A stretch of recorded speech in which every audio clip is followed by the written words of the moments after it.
ඉංග්‍රීසි භාෂාවේ තියෙන කෙටි සරල යෙදුම් දෙන ක්‍රියාපද තියෙනවා. මේවට අපි කියන්නේ ලයිට් වර්බ්ස් කියලා.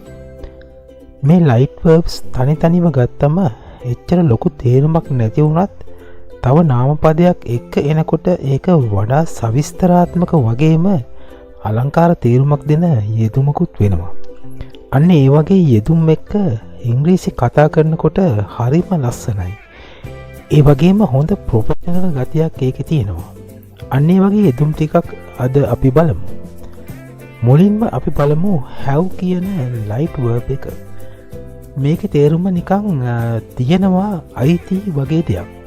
හැබැයි තනිව ගත්තම එච්චර ප්‍රබල තේරුමක් තියෙන වචනයක් නෙවෙයි.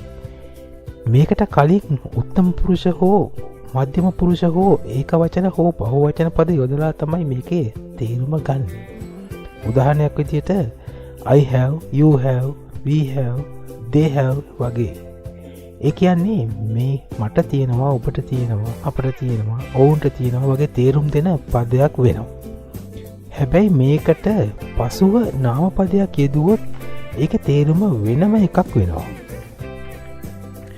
උදාහරණයක් විදිහට have a drink, have a bath, have a good time, have a rest, have lunch වගේ ඒවා උදාහරණ විදිහට ගන්න පුළුවන්. ඉතින් යාළුවෝ සෙට් වුණාම අපිට කියන්න පුළුවන් let's have a drink මචං කියලා. ඒ කියන්නේ අපි ඩ්‍රින්ක් එකක් ගමුද කියලා. she's having a bath කියලා කිව්වොත් එයා නාන කාමරේ නානවා කියලා කියන්න පුළුවන්. රට යන යාළුවට මෙහෙම කිව්වම ලස්සනයි.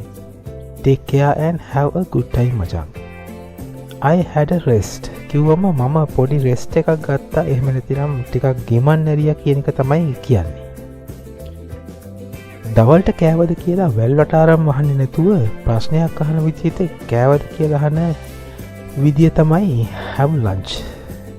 ඒක අහන්න ඕනේ ප්‍රශ්නයක් ඇහුවා වගේ. have lunch සරලයි, සුගමයි. ඇති අදට have විතරක් ඇති. කොහොම හරි ඔක්කොම කිව්වොත් එකක්වත් මතක තියාගන්න බැරි වෙනවනේ. ඒක නිසා අපේ channel එක subscribe කරලා notification bell එකත් high කරලා තියාගන්න. අලුතෙන් වීඩියෝ එකක් දාලා bell එක ගහන්නම්.